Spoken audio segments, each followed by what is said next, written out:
Saya mengenal freedive sebenarnya sudah dari kecil, karena kehidupan kami yang sangat dekat dengan laut itu memang membuat kita hampir tiap hari melakukan aktivitas berenang, menyelam. Ya, zaman dulu kita nggak tahu kalau namanya freedive.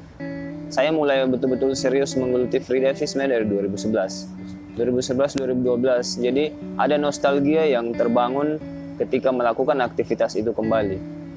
Kemudian saya secara pribadi belajar untuk mendapatkan edukasi yang baik, tidak hanya sekedar melakukan aktivitas itu secara natural atau otodidak lah orang bilang. Jadi ada sisi nostalgia ketika melakukan aktivitas itu kembali.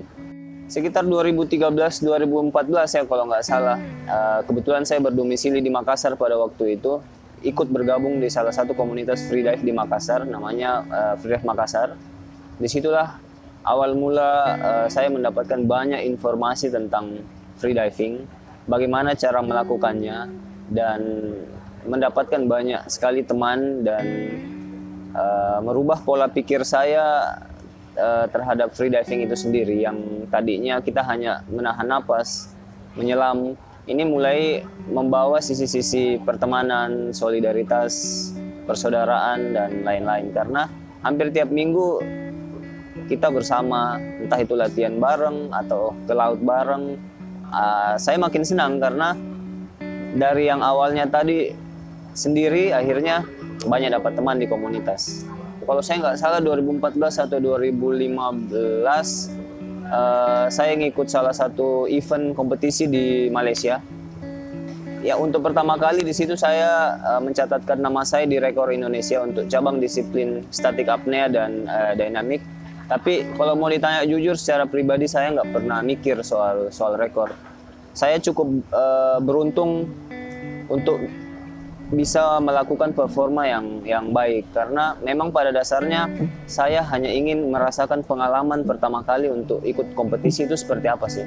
Kompetisi pertama kali saya ikut sebenarnya bukan di Malaysia tapi di Hong Kong beberapa bulan sebelum itu, tapi namanya newcomer atau seorang beginner itu agak perasaan campur aduk. Saya coba untuk perbaiki itu di event selanjutnya. Nah, Malaysia itu salah satu event yang menurut saya well prepared lah. Artinya saya udah siap untuk performa terbaik di situ, dan alhamdulillah ya Tuhan kasih saya jalan untuk akhirnya memecahkan rekor disiplin static apnea dan dynamic apnea. Jadi itu untuk pertama kali saya mencatatkan nama saya di rekor nasional untuk cabang disiplin static apnea dan dynamic apnea. Rekor yang saya bikin itu hari di Malaysia adalah menahan napas atau static apnea 5 menit 16 detik, berenang di bawah permukaan air horizontal atau dynamic apnea. Itu hari saya masih menggunakan bifins sejauh 114 meter. Oke, 114 meter. Jadi sudah cukup untuk mencatat nama saya di rekor nasional untuk freediving. Namanya anak muda pasti pengen menemukan jati dirinya. Jadi sebelum freediving saya sempat free climbing, kemudian saya sempat coba untuk main sepeda downhill.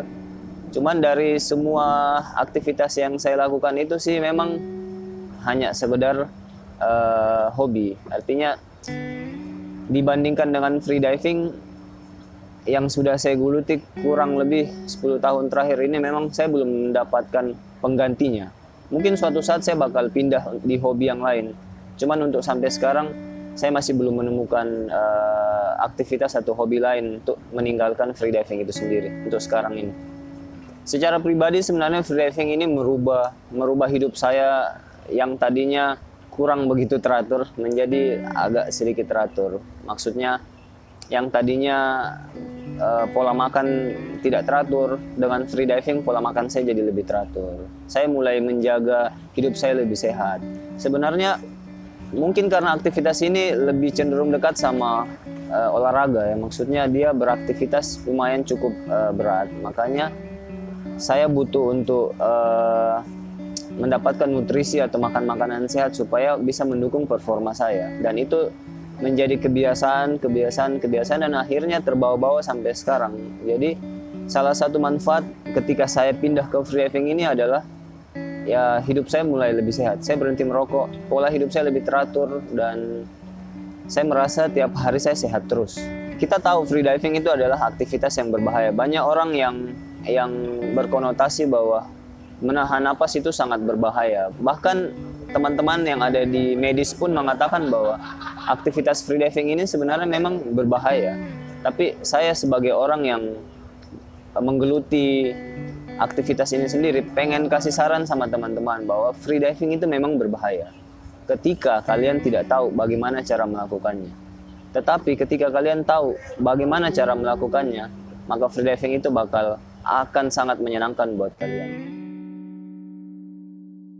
Saya Hendra Iriansyah, I hold my breath and dive deep.